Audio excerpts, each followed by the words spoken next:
Bonjour à toutes et tous. Aujourd'hui, j'ai très envie de vous parler de ce qui est primordial pour réussir sa mission du UX/UI design. Parce que c'est déjà super d'avoir réussi à avoir une mission. Faut-il encore qu'elle soit réussie? Avec cette vidéo, je vous donne des conseils pour que cette mission se passe au mieux pour vous et pour votre client. Alors, qu'est-ce que j'entends par réussir déjà? Je pense que ça me semble important de préciser un peu. À mon sens, réussir sa mission, c'est d'être tout simplement fier de son résultat à la fin de cette mission, d'être content à titre personnel de la façon dont ça s'est déroulé et que votre client, de la même manière, vous dise très ouvertement: je suis super content ou contente, Nolwenn, de ce que tu as pu produire. C'est génial, on est ravis et on refera appel à toi, c'est certain. Mon premier conseil pour réussir sa mission, c'est déjà de commencer par le commencement, à savoir le premier contact. Donc ça, c'est plutôt pour que ça se passe bien de votre côté.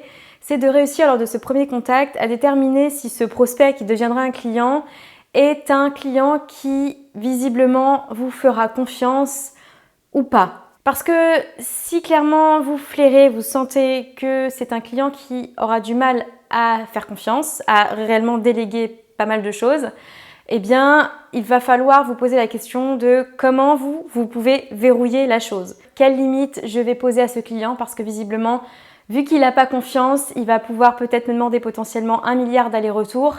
Il va peut-être me dire quoi faire précisément. Peut-être que vous serez OK sur le fait qu'il vous dit bah voilà, faut faire ça, ça, ça, parce que juste vous voulez que ce soit fait vite et bien, et c'est OK.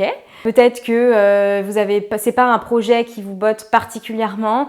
Et que juste du moment ce client soit satisfait et que vous, même si c'est pas quelque chose que vous allez montrer dans votre site ou comme référence plus tard, peut-être que ça vous ira aussi. Ce sera à vous de jauger ce client qui n'a pas confiance, qui vous laissera pas trop la main pour que ce soit une réussite pour vous. C'est quoi les critères? Ce qui est primordial aussi, c'est de savoir mettre des limites, des propres limites à soi.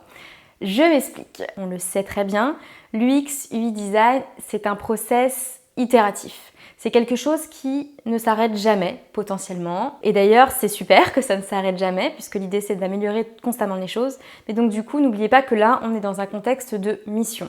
Donc, en fait, il faut se dire à quel moment je dis stop sur le fait d'améliorer mes maquettes, d'améliorer mon parcours, d'améliorer. Outre le fait que vous allez exploser votre compteur de temps et que du coup ce ne sera pas du tout rentable pour vous, il y a aussi l'énergie que vous y mettez. N'oubliez pas le cadre, c'est une mission. Je sais que c'est difficile et j'ai mis énormément de temps à le comprendre, mais il y a un cadre et du coup il faut vraiment se dire à quel moment je m'arrête. Moi, quand ça m'arrive, quand je me rends compte que là je suis en train de peaufiner des choses, de passer 3 heures sur trouver le bon placement d'un bouton, est-ce que c'est un tout petit peu plus à gauche, est-ce que c'est un tout petit... J'exagère, hein, mais en gros, des fois, je sens bien qu'en fait, je passe 1 milliard de temps sur des choses qui ne sont pas forcément utiles. La question que je me pose, c'est est-ce que ça va servir 80% des users, ce que je suis en train de faire, ou est-ce que ça va concerner que 20%? Si déjà je me pose cette question, c'est qu'a priori, en fait, ça va concerner que 20% des users, et je vais me dire, ok, c'est pas forcément c'est pas forcément pertinent de le faire. Donc pour que votre mission du UX/UI soit réussie, sachez vous-même vous poser des limites. Très important aussi, c'est la bonne organisation avec votre client et fixer des points réguliers avec lui. Au tout début, quand je démarrais, je me disais, bon bah le client, il fait appel à moi, donc eh bien je vais pouvoir faire ce que j'ai envie, je lui présenterai le résultat final et forcément il sera content puisqu'il a fait appel à moi. J'en ai fait 2-3 comme ça et j'ai très vite compris que c'était pas possible.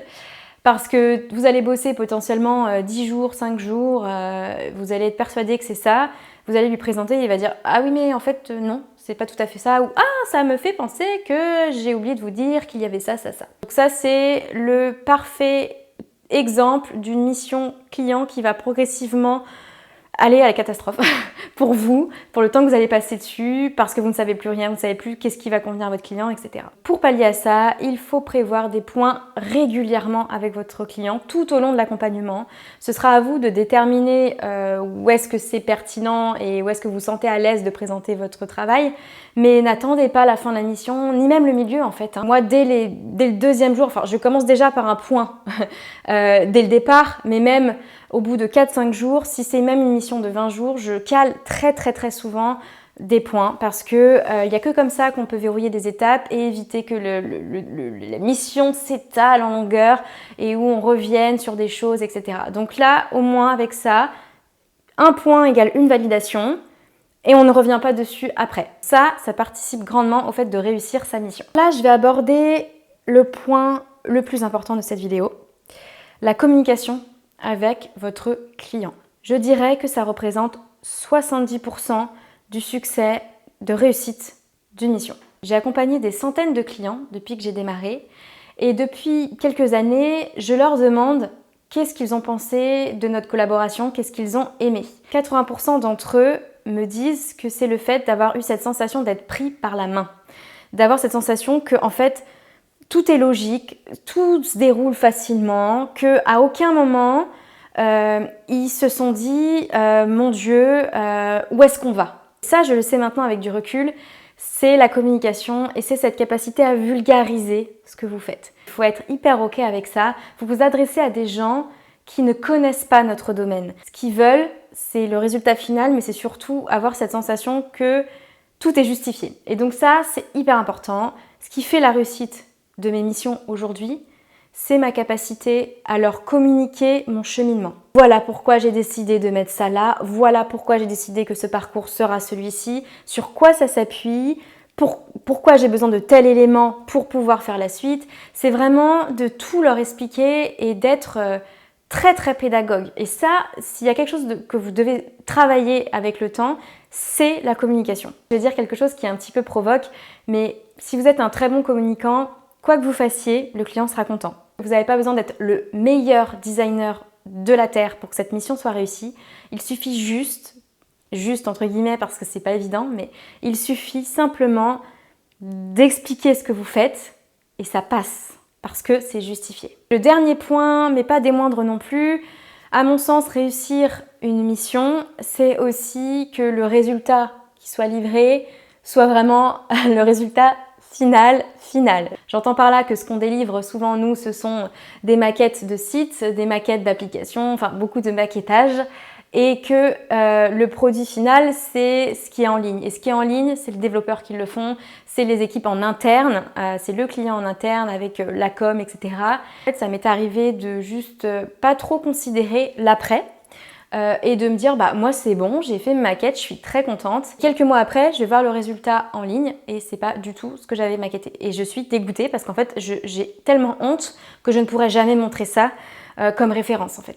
Maintenant, j'essaie de faire deux choses. Si je peux proposer une enveloppe en plus dans mon budget, dans le devis, pour suivre le projet, quelques jours seulement, mais au moins avoir des petits points de présentation avec les développeurs, ça c'est super. Si c'est pas possible, je demande à ce que au moins les développeurs qui vont s'occuper du projet soient présents à certains points de présentation avec le client pour qu'ils soient aussi au courant de ce que j'ai fait et qu'ils soient OK. Deuxième chose, je lui demande toujours ce dont il a besoin. Chaque développeur aussi a ses méthodos, il y a des choses qui se retrouvent de l'un à l'autre, mais chacun bosse comme il veut et chacun a sa sensibilité graphique aussi. Si je sais que je m'adresse à un développeur qui est pur dev et qui n'a aucune sensibilité graphique, je vais vraiment essayer de documenter au maximum mes maquettes. Si c'est un dev qui a une sensibilité graphique un peu plus poussée, et ça c'est absolument parfait pour nous, ben, je vais me permettre voilà, de peut-être documenter un petit peu moins les choses et juste en parler à l'oral et de faire un tout petit check-up à la fin pour réajuster quelques éléments.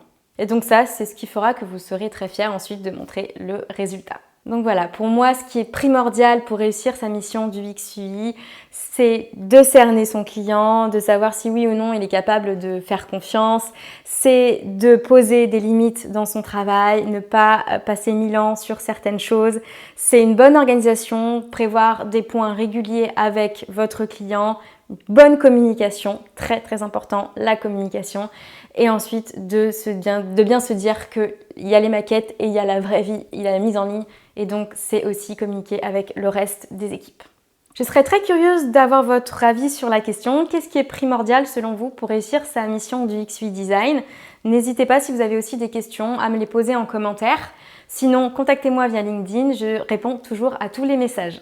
Avant de terminer cette vidéo, je voulais vous glisser un petit mot au sujet de mon futur projet qui va très bientôt voir le jour. Je lance une formation en ligne à destination des UX UI designers qui veulent se lancer et cartonner en tant que freelance. Je vais dans cette formation en ligne donner énormément de conseils très concrets. Pour moi, le concret, il n'y a que ça de vrai, donc j'ai vraiment à cœur de vous partager toute l'expérience que j'ai accumulée en 6 ans et demi, parce qu'en 6 ans et demi, j'ai accompagné énormément de clients très différents, dans des secteurs différents, des tailles différentes, que ce soit des grands groupes, des TPE, des PME, des startups, des freelances. Et donc, je vais vous partager tout ça dans cette formation ultra complète et ultra riche. Si vous êtes intéressé, eh bien, écrivez-moi sur LinkedIn. Je vous en dirai plus de toute façon très bientôt. Merci beaucoup d'avoir écouté cette vidéo jusqu'au bout et on se retrouve très bientôt. Ciao!